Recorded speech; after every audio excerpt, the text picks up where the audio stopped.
Macromolecular models are complex, and researchers have developed software that is designed for interactive visualizations of these structures. The PyMol software package is used widely to look at these structures and to analyze atomic structures of biological molecules. And it's also very useful to relatively quickly create very high-quality images and even animations. So our goals for this session are to introduce the PyMol interface, load a protein structure in the software, and understand how to navigate using the mouse, the menus, and the command line. So let's get started with PyMol. On launching the application, the first thing you'll notice is the two-window interface.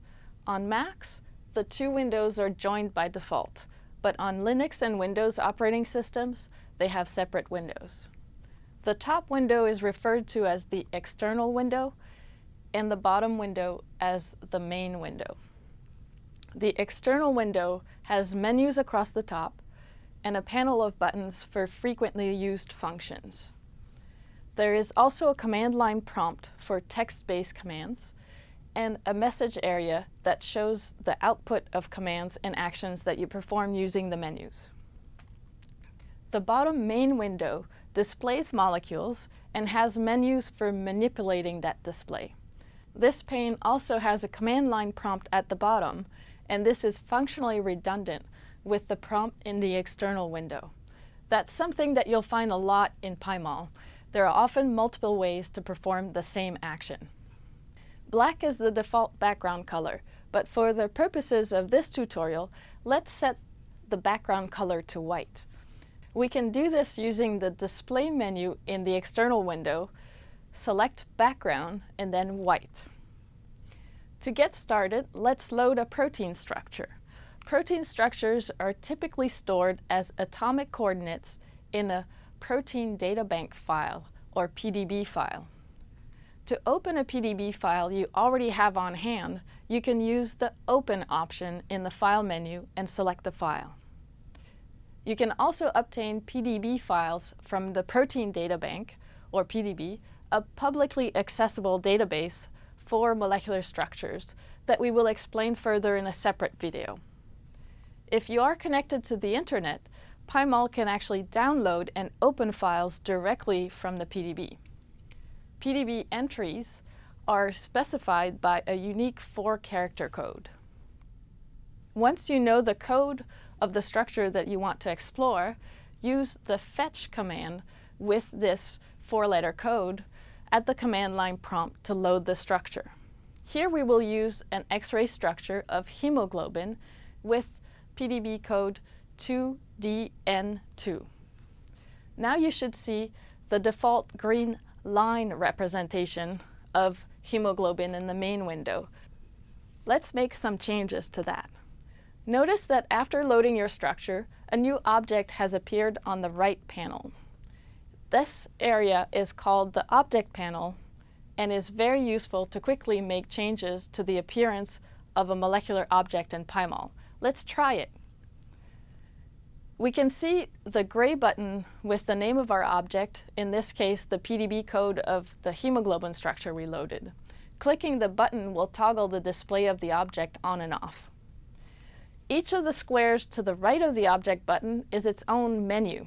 These are listed by the first letter of their category: Action, Show, Hide, Label, and Color. The Show and Hide menus, S and H, change the way molecules are represented. We'll switch from this lines view of hemoglobin to a representation that's better for visualizing an entire protein molecule, and a representation that may be more familiar to you. So click on the S button and we'll select Cartoon. Now we see the protein in cartoon depiction, but we still have these lines, so let's hide them using the Hide menu. Let's also hide all of the associated water atoms in the structure, which are shown in red. The L menu toggles labels. This shows chain labels. Here are the 4 polypeptide chains of hemoglobin. There are many options for labels in PyMol. Let's clear the labels to declutter our display.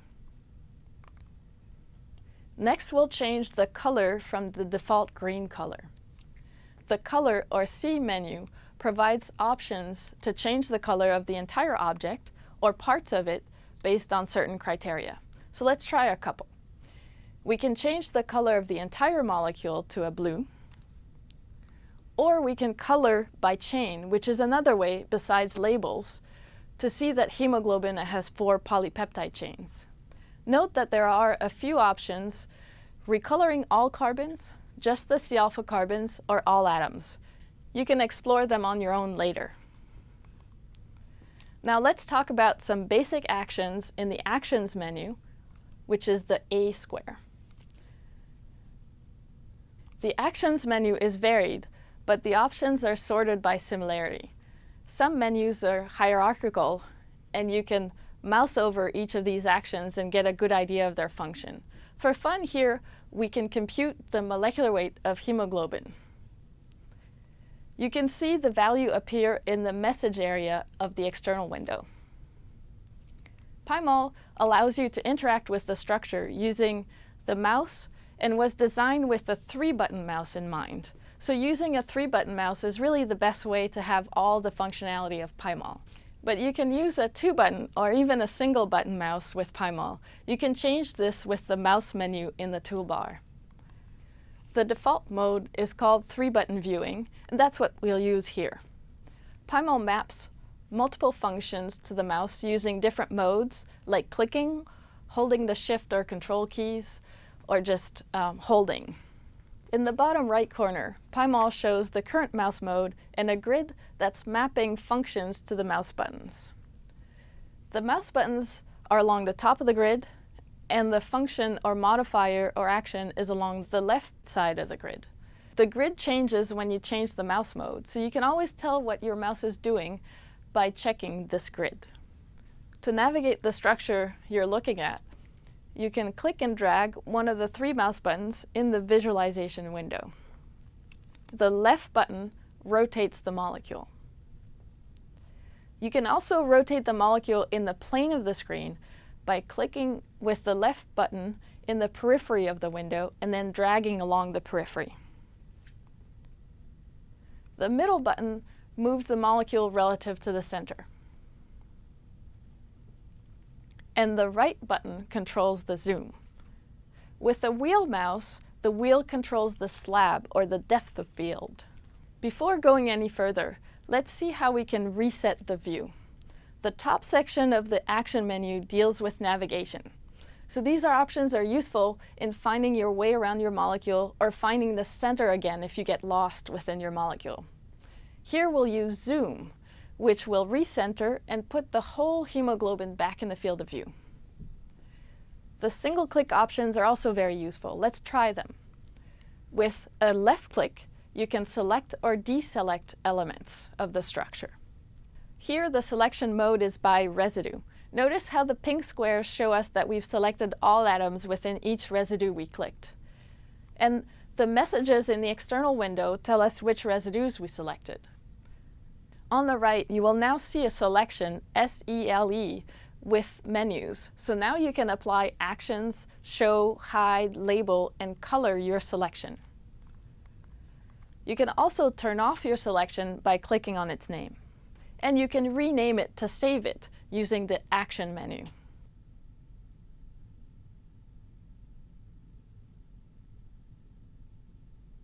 By clicking here on the mouse panel, you can change what type of structural element you select. Let's keep it on residues for now. By right-clicking somewhere on the structure, you activate a shortcut menu of frequently used functions that you can apply now specifically to a selected element. Just follow the hierarchy of the menus. For example, here, choosing Chain, then Center, centers the view on the particular hemoglobin chains on which I had right-clicked. The best ways to navigate within the structure, often the mouse is the fastest. Using the mouse motions to locate a region of interest, then middle-clicking to center it, then drag, holding down the right mouse button to zoom in.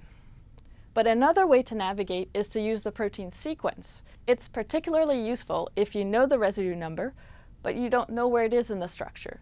You can toggle the display of the protein sequence in the display menu, or you can click on the S button in the bottom right of the screen.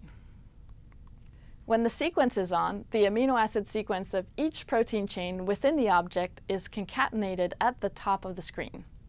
Ligands and cofactors are usually at the end of each chain or at the end of the sequence altogether.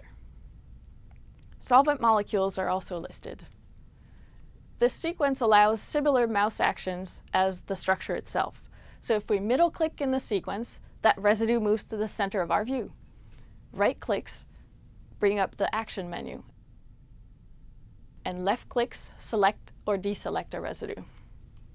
We can apply residue-specific changes directly from the sequence. So let's find a heme group within hemoglobin in the sequence. They are towards the end of the sequence, and the residue name for heme is HEM.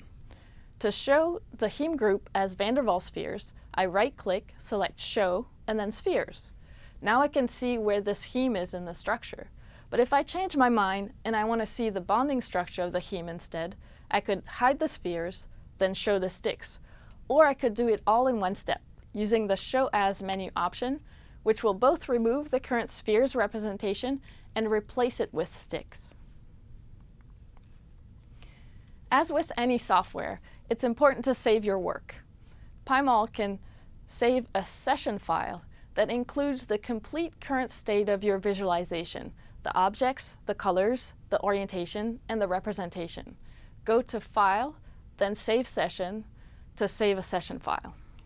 If you'd like to save an image, you can save a PNG or PNG file format of the current view.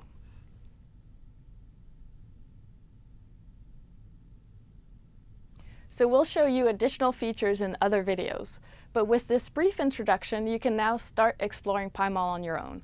PyMol is very well documented. You can find additional tutorials, information on basic and advanced features on the PyMol wiki.